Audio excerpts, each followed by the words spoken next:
Olá, bom dia. São 6 horas da manhã. Nós gravamos um vídeo anterior falando sobre a decifração do sonho de Nabucodonosor por Daniel, que é o fabuloso e famoso sonho da estátua. Já lemos para vocês, então não vamos ler, vamos apenas mostrar. Está na Bíblia Sagrada, livro das profecias, no livro de Daniel, o sonho de Nabucodonosor. Então, mais uma vez agradecendo a todos, não se esqueçam de dar o seu like. Agora já sabem que o nosso patrono do Colégio dos Magos Caldeus é Daniel, é ele quem funda o nosso Colégio dos Magos, ele se torna o diretor do Colégio dos Magos Caldeus, depois que ele salva a vida dos magos. Nabucodonosor tinha dito que se não dessem o sonho, a tradução, ele mataria todos. Daniel salva todos. Mas Daniel só tem 3 discípulos, Sidraque, Midraque e Abdenago, ou seja, Ananias, Azarias e Misael. Então Daniel recebe o nome de Belteshazzar, em babilônio. Ananias, Azarias e Misael recebe o nome de Sidraque, Midraque e Abdenago. Com esses 4 começamos o nosso Colégio dos Magos Caldeus. Agora, quem está afiliado a esse colégio já sabe onde começa. O fundador, o criador, é o profeta Daniel. Quando? Cerca de 500 anos antes de Cristo. Está revelado agora uma coisa que eu nunca disse a vocês. Muito bem.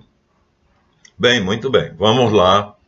Daniel, depois que desvelou o sonho de Nabucodonosor, para o rei Nabucodonosor estava tudo bem.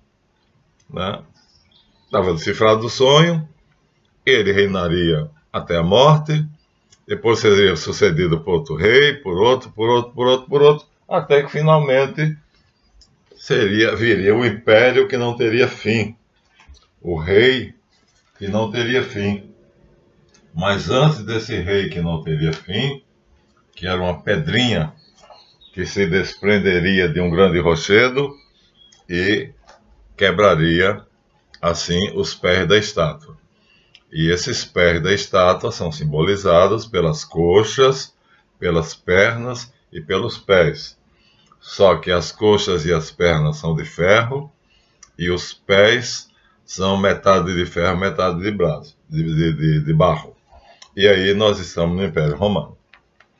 Esse é o último império, fabulosamente grande. Nós temos a vocês, é muito importante aqui o fato da gente não perder de vista que o Egito. Aqui nós temos o norte da África, aqui, o Rio Nilo e o Egito.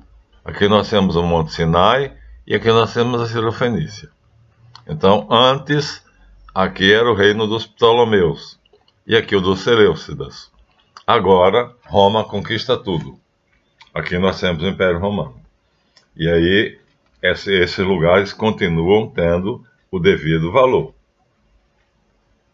E isso acontece de uma maneira notável. Como é que o Império de Alexandre passa para os Seleucidas e para os Ptolomeus, já explicamos. São 2 generais que, como ele não deixou descendentes, então tomaram conta, dividiram entre si, mas 2 deles, Lisímaco e Antígono, foram os impérios deles, se autodestruíram. Só ficou, portanto, o Império dos Ptolomeus, que é do Egito, e o Império dos Seleucidas, que é vizinho, a Cirofenícia. Importante porque são vizinhos e porque Moisés, no ano 1350 a.C., vai tirar uma horda do Egito e vai levar para a Palestina. Então, Aqui nós temos o império final da estátua, da interpretação do sonho de Nabucodonosor, que seria a estátua. Mas não é exatamente como é que surgiu esse império. O Império Romano surge a partir da Península Itálica. Tá vendo isso aqui? Ó? Nós temos península, quer dizer quase ilha. Aqui nós temos a Península Grega. Aqui foi onde tem a Macedônia. Ó. Macedônia está aqui, por algum lugar por aqui, né? Então Alexandre da Macedônia conquista o Império de Dario, né? E o persa. E depois Alexandre deixa o império dele, e aí vai surgir aqui nessa bota outra península, né? Vai surgir o império que depois vai se tornar tudo isso aqui, dessa botinha aqui.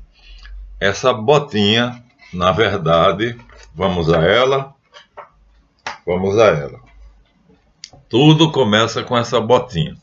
Aquele império ali começa com essa botinha. Essa botinha chama-se Península Itálica. Aqui nós temos a Península Ibérica. E aqui nós temos a Península Grega. Né? A Grécia é insular e aqui já é a Ásia. Então, Ásia, Península Grega, Grécia continental e Grécia insular, vizinhos da Península Itálica.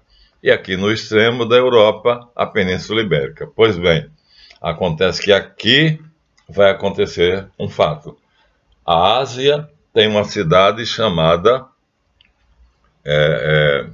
Troia, que é o maior centro comercial da época. E aí, Troia tem um comércio florescente, é uma cidade luxuosa, está aqui na Ásia, ainda lá no Império de Alexandre, na época da Grécia, na época do Império Grego, dos helenistas, quando um príncipe da Ásia, chamado, como é que é o nome? Paris, vai até a Península Grega a negócios, supostamente. Ele sai da Ásia, portanto, a Ilíada, o nome da Ilion ou Troia. Ele sai da Ásia, vai travar relações comerciais com a Grécia e ele rapta uma rainha grega. E esse rapto, ele leva a rainha para a Troia e vai gerar uma guerra. Essa guerra vai destruir Troia, mas um príncipe troiano chamado Enéas vai fugir e vai terminar nessa fuga. Ele vai dar uma volta enorme e ele vai terminar vindo parar aqui. Então Enéas, príncipe troiano, funda o Império Romano. Ele chega aqui com o pai e com o filho, Ascânio. O filho não temos notícia, e ele aí se une a uma vestal. Nessa época já existe aqui já uma organização, né? Essa península tem dois povos principais, os latinos e os etruscos. Por isso, Itália, Lácio, língua latina, porque o povo principal são os latinos. E os etruscos, que o primeiro rei da Itália é etrusco, é Numa Pompílio. Esses dois povos se unem e fazem disso aqui um grande reino. Numa Pompílio, Anco Márcio, Tulo Hostílio e Sérgio Túlio, e aí começa a partir daí. Os latinos e os etruscos unidos vão fundar aqui um reino. Então tem a época dos reis, são 5 reis, né? E esses 5 reis dão origem ao que mais tarde vai se tornar um grande império, vai se tornar uma república, depois vai se tornar um império. É assim que começa. Então, primeiro, Paris rapta Helena, há uma guerra entre gregos e troianos, Enéas foge, e aqui vai terminar no Lácio, na Península Latina. E nessa bota vai começar a história de Roma, que vai se tornar o império que, segundo o sonho de Nabucodonosor, interpretado por Daniel, será o último grande império, olha ela aqui, né, chutando a Sicília. Nunca mais vai haver outro tão grande nem tão poderoso. Não é exatamente assim. Daniel apenas muda o seguinte: a noção que Daniel teve era dos imperadores que usavam a espada. Então ele fala dos 4 impérios: o caldeu, o persa, o helênico, que é de Alexandre, e o grego, e o romano, porque esse imperador usava a espada, era a força da guerra, da espada, dos exércitos. Mas aqui agora, a pedrinha que rola, desprendida da grande montanha, e destrói esse império, é a preocupação de Daniel. Ele não sossega mais. Qual vai ser essa pedra? O que é que vai acontecer? Pensa Daniel. Eu traduzi o sonho de Nabucodonosor, mas eu não estou satisfeito. Eu quero saber qual é essa pedra que vai se desprender de uma grande montanha. A montanha é o símbolo de Deus. Então seria uma parte de Deus, vamos usar o termo, que se desprende dele e vai destruir aquele império todo. E Daniel não sossega, porque ele diz, na profecia, ele é inspirado ao interpretar o sonho de Nabucodonosor, que o reino desse rei não terminará nunca. Bom, mas as coisas não são exatamente assim. Contudo, vamos ver o segundo sonho de Daniel, que não é um sonho. É ele mesmo que tem uma visão. O nome é A Profecia das 70 Semanas. E é complicadérrima. Eu não tenho capacidade para interpretar isso aqui. Vou me basear em dados de pastores evangélicos, que eles são competentes, extremamente cuidadosos, e muitos fizeram cálculos. Então, Daniel, curiosíssimo para saber quem é o rei que reinará para sempre, ele não sossega. Faz jejum, ora e recebe, então, uma visão. No primeiro ano de Dario, filho de Artaxerxes, da raça dos Medos, ainda no Império Medo-Persa, que assumiu o controle do reino dos caldeus, que tomou a Babilônia, eu, Daniel, me esforçava por entender nas Escrituras o número de anos que, segundo a palavra do Senhor ao profeta Jeremias, haveriam de completar sobre a ruína de Jerusalém, isso é, 70 anos. Ou seja, Jeremias já tinha dito que dentro de 70 anos os judeus seriam libertados da Babilônia. Mas Daniel queria mais detalhes. Então Jeremias já tinha profetizado, é outro profeta, mas nós não somos da escola de Jeremias, tá? Não nos interessa Jeremias, ele não é caldeu. Então ele já tinha profetizado que o cativeiro da Babilônia duraria 70 anos. Agora, a preocupação de Daniel é outra, não é só essa. Suplicando a Yahvé, meu Deus, fiz uma confissão. E aí ele pede a Deus que diga como é que vai ser feita essa libertação. E aí aparece o quê? Aparece um anjo. Ele estava orando ao Senhor, diz ele, e proferindo minha oração, confessando meus pecados, quando, de repente, veio um anjo chamado Gabriel, num voo rápido, pela hora da tarde, e diz: uma palavra foi pronunciada, e eu vim para comunicá-la a ti, porque és um homem predileto. Presta atenção à palavra e recebe a compreensão da tua visão. 70 semanas foram fixadas. Não é os 7 anos de cativeiro. Aqui é outra coisa, tá certo? Jeremias tinha profetizado que o cativeiro da Babilônia duraria 7 anos. Não é isso? Vamos voltar aqui. 70 anos. Aqui agora é outra coisa. Daniel tem uma visão que vai muito além do que ele queria. Ele queria saber como aconteceria essa libertação dos 70 anos de escravidão. Mas o que Gabriel traz para ele é: 70 semanas foram fixadas para o teu povo e a tua cidade santa, para cessar a transgressão e apagar os pecados, expiar a iniquidade, inaugurar a justiça eterna. Aqui agora está falando do Rei Eterno. Ou seja, o que ele queria era saber imediatamente quando cessaria o cativeiro. Mas agora vai dar a ele aquele rei que reinará para sempre e que destruirá o Império Romano. Fica sabendo, pois, e compreende: desde a promulgação do decreto sobre o retorno e a reconstrução de Jerusalém até um príncipe ungido, haverá 7 semanas.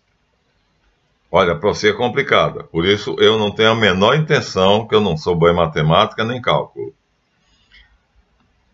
Durante 62 semanas, então 7 semanas, agora mais 62, serão novamente restauradas, reconstruídas praças e muralhas. Está falando de Jerusalém.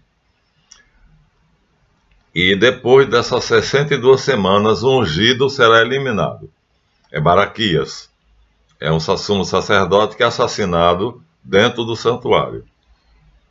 Será o fim de um cataclismo, até o fim da guerra e a desolação decretada. Ele confirmará a aliança com muitos durante uma semana. O príncipe que virá, mas fará cessar o sacrifício e a oblação, e cessará a importância do templo até a abominação da desolação. Para eles era a pior desgraça que podia acontecer. Até o fim, o termo fixado para o desolador. Pronto.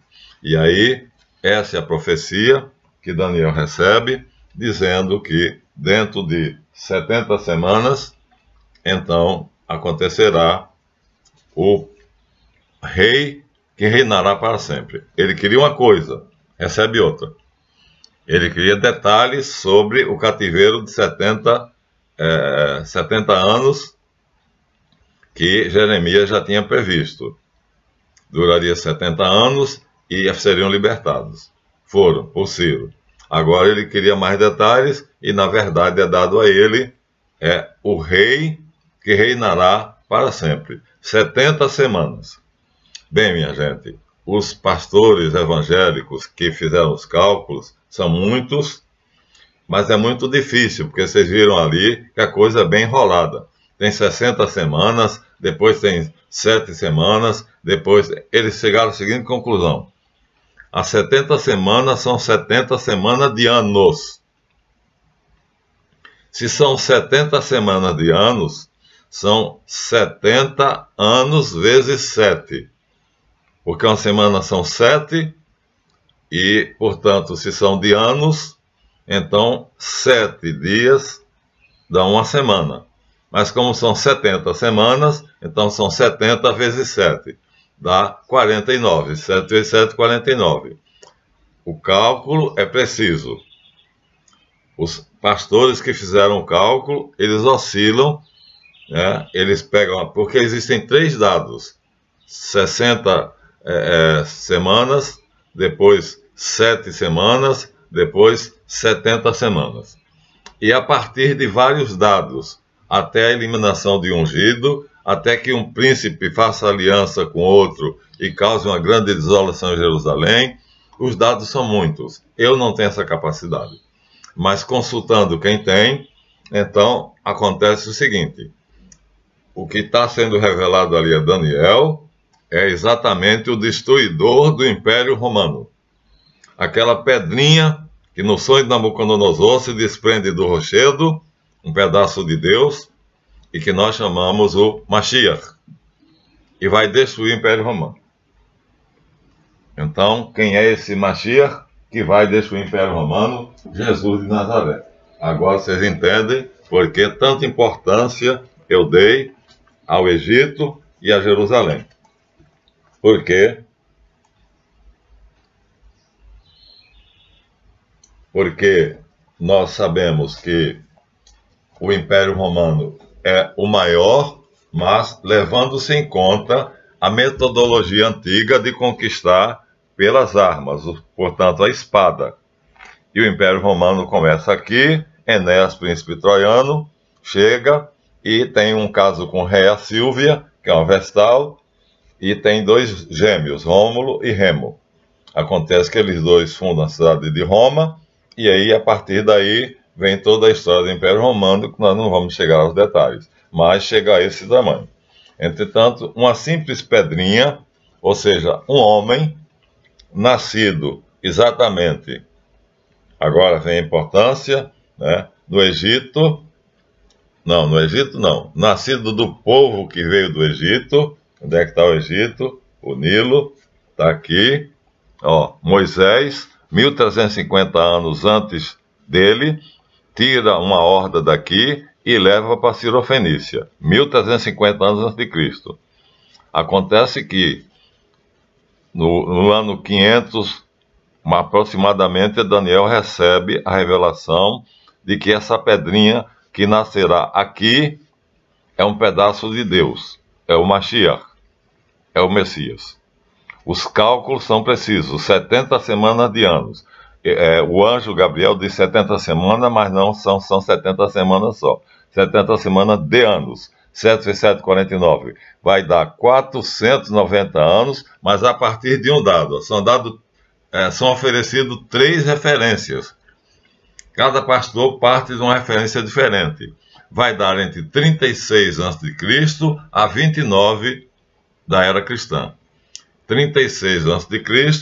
não funciona, mas 29 é exatamente a data do batismo de Jesus. Então, Daniel recebe assim a data precisa, 70 semanas de ano, 490 anos. O problema é a data referência, de onde se parte, é da morte de Baraquias, é da aliança do príncipe mau que vai destruir Jerusalém, é disso ou daquilo. Então eu não tenho competência para isso, estou me baseando em dados de quem tem. Acontece que, feitos os cálculos, vai nascer uma pessoa especialíssima que começa a história com Moisés, 1350 antes dele. Moisés tira um povo daqui e traz para aqui, para Jerusalém. E aí, no ano 29 da era cristã, já estamos no nosso calendário, é batizado nas águas do Rio Jordão, Jesus de Nazaré. Cumpriu-se a profecia que o arcanjo Gabriel tinha dito a Daniel. Ou seja, o Mashiach é batizado. Mostra-se ao mundo. Não nasceu, não dá o ano 1. Não tem nenhum dos cálculos que leva até o ano 1, até o nascimento de Jesus. Nenhum. Os cálculos variam entre o ano 36 a.C. até o ano 29. Mas o ano 29 é o ano do batismo. Então é preciso.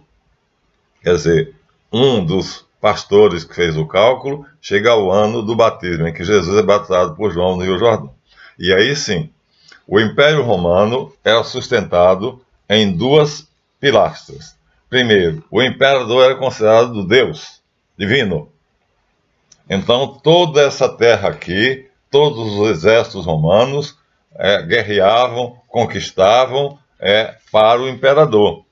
Eles julgavam-se na obrigação de render honras divinas ao imperador.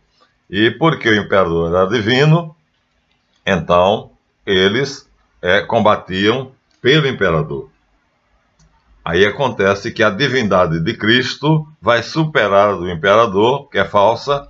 Os imperadores romanos são grandes canalhas, e é esse o motivo que vai destruir o Império Romano. O segundo é a força militar da coorte romana, a formação de batalha, que no filme O Gladiador é muitíssimo bem colocada, né? O diretor do filme faz exatamente como aconteceu. O fato é que o Império Romano deixa de considerar o imperador como sendo divino a partir de Jesus Cristo. Ou seja, quando se toma conhecimento que nasceu aqui, em Belém de Judá, um homem chamado Jesus de Nazaré, que foi batizado no ano 29, batendo assim precisamente com a profecia de Daniel das 70 semanas de ano, 490 depois do sonho da visão de Daniel. Então nós vamos chegar exatamente ao momento do batismo de Jesus por João no Rio Jordão. Esse é o cálculo que eu prefiro. E aí Jesus de Nazaré é realmente divino, e aí vai surgir um outro império, ou seja, o reino que durará para sempre. Mas por que a profecia de Daniel acaba com Roma? Porque deixa de ser o reino da espada. Então, o poder do reino de Cristo não está na espada. Está na força moral, espiritual, né? na capacidade de fazer o bem ao próximo. Então, muda, né? A força dos outros impérios estavam na espada, na guerra, na luta, no derramamento de sangue. E a força do rei, que reinará para sempre, né? Não está nisso.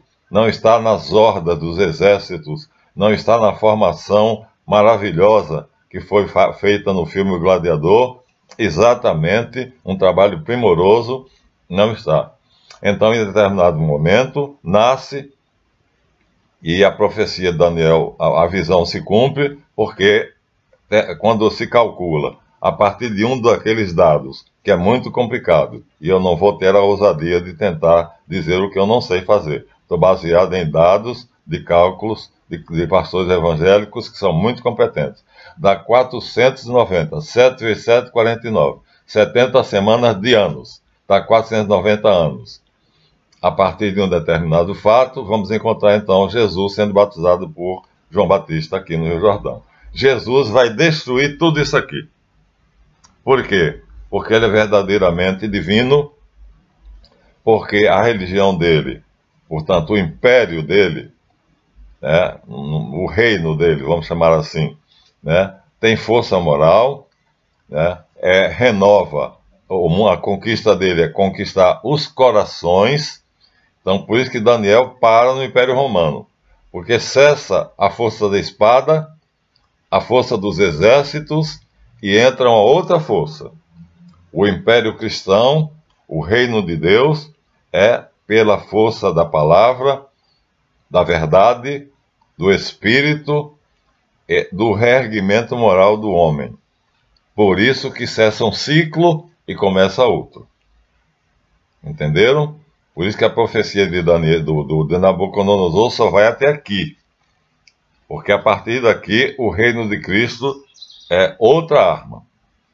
Então, assim que as legiões romanas percebem que a religião cristã, ou o reino de Cristo, é superior ao reino de Roma, ao Império Romano, deixam de deificar o imperador, e assim a força moral do cristianismo destrói esse império. A força moral. Então, é realmente o cristianismo quem destrói o Império Romano. A pedrinha é Jesus. Saída de uma grande rocha, Deus. Jesus Cristo é divino, é filho de Deus.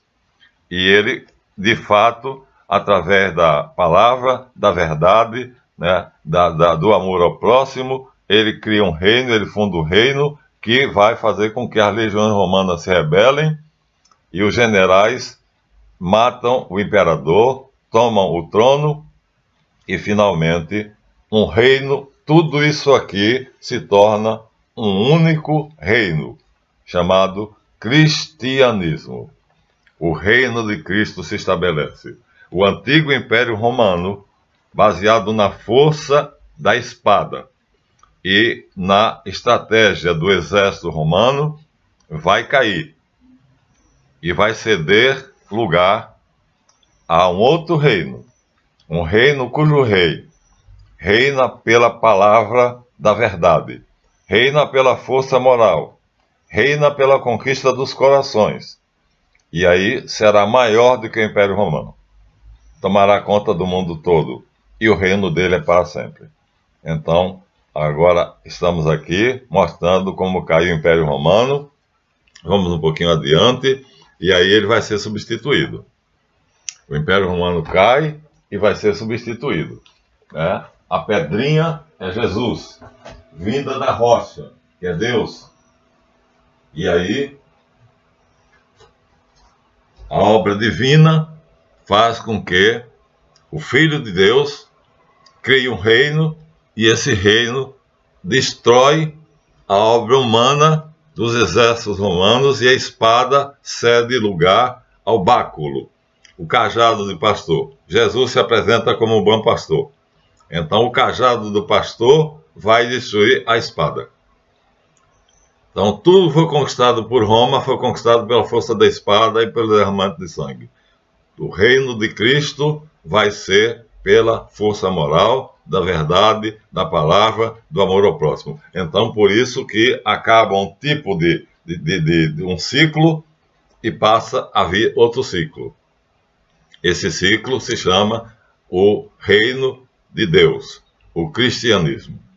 O cristianismo, aqui nós temos aqui algumas obras para representar, porque a Bíblia já são os dois. Aqui nós temos dois livros.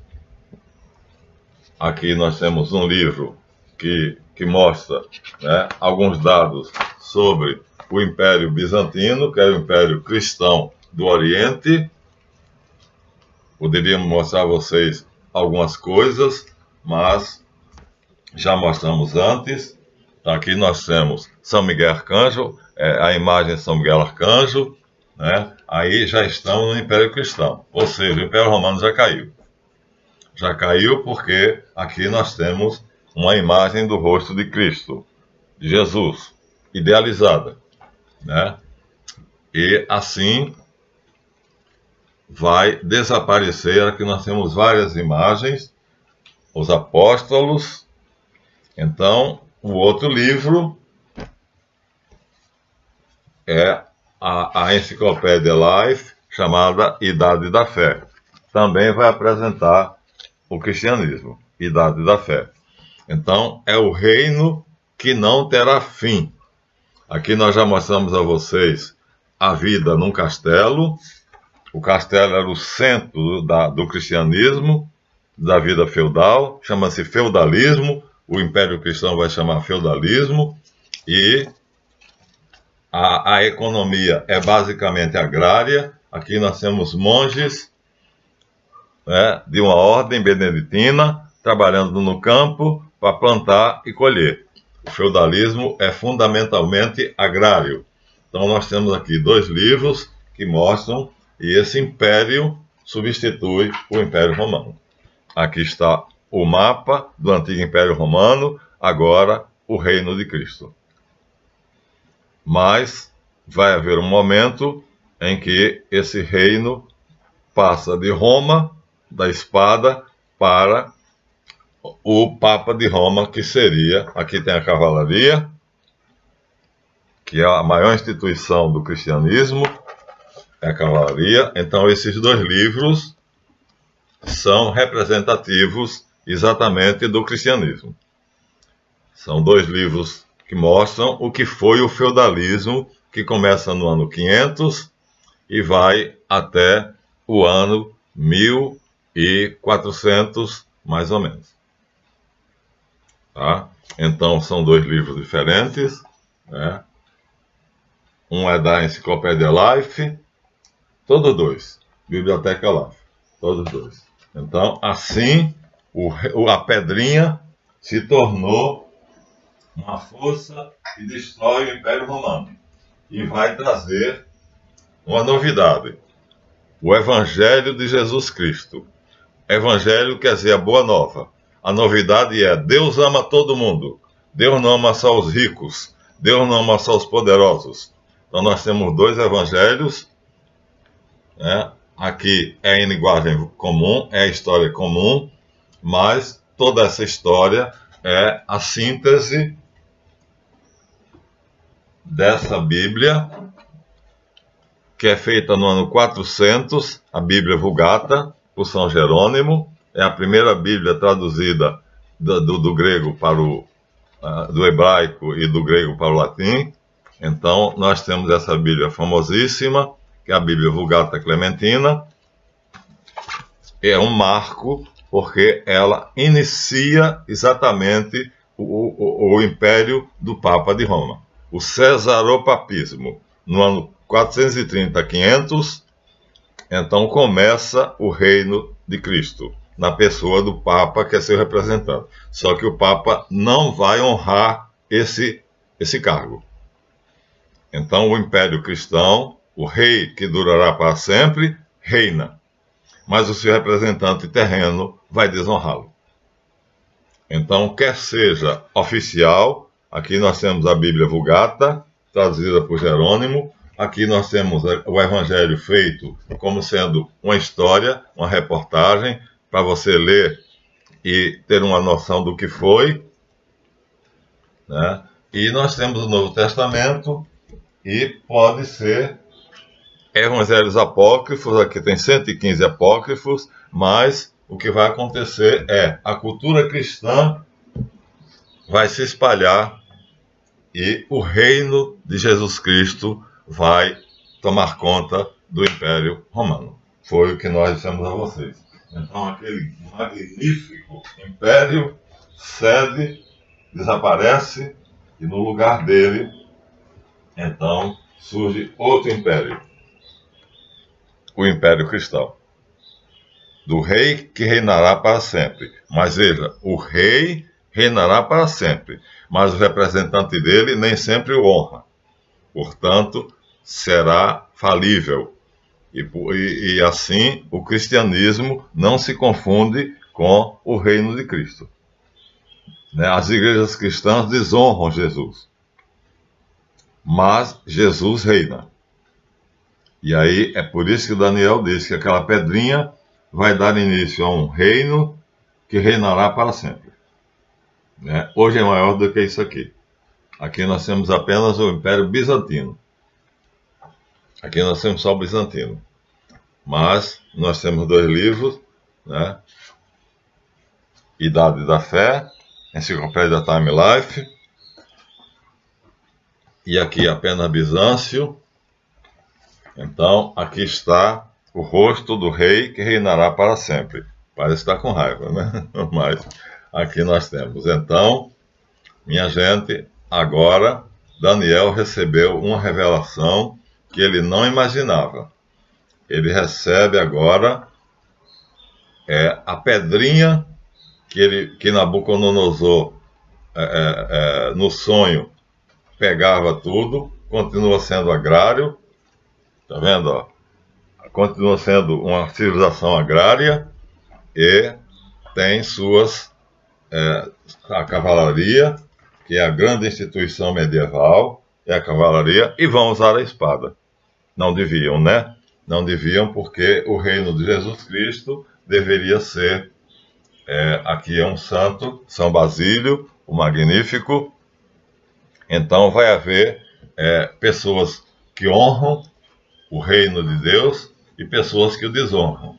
De qualquer maneira, é o Império. Crônica do Império, feita pela Enciclopédia Life. Aqui começa agora, então, só o lado oriental. Aqui esse volume pega só o Império Oriental. E o outro volume pega tudo. Esse pega tudo.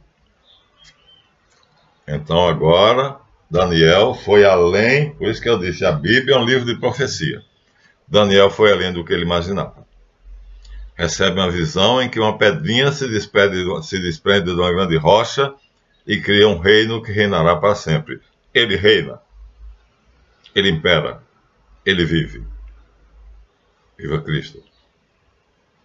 Assim, estamos mostrando que a visão de Daniel da pedrinha é dada pelo arcanjo Gabriel, com detalhes, quando ele virá, ano 29 do nascimento dele próprio. Já estamos no calendário cristão.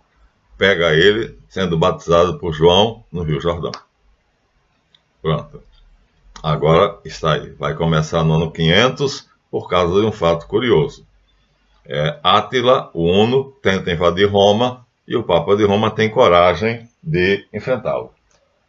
Então, o rei de Roma foge, já mostramos a vocês, e Átila vai invadir Roma, quando repentinamente o Papa de Roma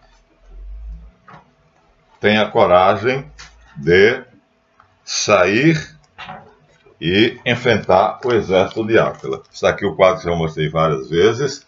Dizem que Átila teve medo porque viu os apóstolos Pedro e Paulo aqui em cima. Aqui está o Papa, aqui está Átila num cavalo branco, e aqui está o Papa segurando a cruz. Então o Papa está aqui segurando a cruz, aqui estão os apóstolos Pedro e Paulo, isso é idealizado por Rafael, eu acho, e aqui está Átila. A partir daqui, que é aproximadamente o ano 430 a 500, então instaura-se na Terra, mesmo como reino terreno material, o reino de Cristo. Temos vantagens e desvantagens. O Império Romano caiu aqui, né? O Cesaropapismo é o nome. O Papa se torna César e vai nomear reis, vai coroar reis. Mata Átila. Os exércitos que ele organiza matam Átila. E ele é aclamado rei de Roma. Se tudo fosse conforme a vontade de Deus, então aqui nós teríamos o começo do reino que durará para sempre. Mas acontece que esses homens não vão honrar o seu rei. Muitos papas são canalhas, traidores. Muitas igrejas cristãs hoje, se Jesus viesse, não entraria em nenhuma delas. Mas ele, Jesus, Ha-Nazri, Jesus de Nazaré, reina para sempre. Ele é rei. E essa briga na Ucrânia tem a ver com isso. Nós vamos chegar lá. É a briga pelo reino mundial. Então você vê que nós estamos indo reino após reino, império após império. Agora nós temos um império, o atlanticismo, contra o Império Asiático. Dois impérios em choque. Vamos chegar até lá, através das profecias. Entenderam o nosso propósito? Perceberam agora o nosso plano?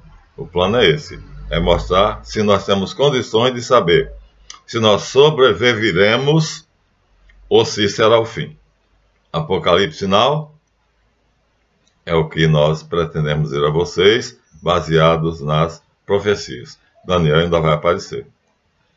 Mas esse é o terceiro vídeo e nós hoje podemos gravar 2 na mesma manhã.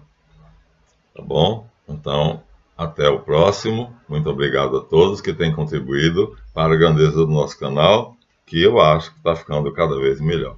E aqui nessa série, Profecias, nós estamos dando o que deveria ser um reino que duraria eternamente. Mas o rei reinará eternamente, né? O Messias de Handel disse, e ele reinará para sempre. Ele reina. Agora, os discípulos dele, muitas vezes, são como Judas, traidores, a começar pelos próprios papas. Independente disso, ele reina em nossos corações, porque o trono dele é o coração do homem. Diferente de outros reis, né? Ele não quer trono de ouro, o trono dele é aqui, e o reino dele é eterno. Assim nós terminamos o terceiro vídeo, e vamos nos preparar para o quarto, que vai agora já com o império, o reino cristão. Vamos adiante para saber, nosso objetivo é saber se nós sobreviveremos a essa guerra de 2 impérios, o atlanticismo, na linguagem de Dugin, do eurasianismo. Será que esse confronto destruirá o planeta ou não? Vamos ver pelas profecias. Obrigado e até o próximo vídeo.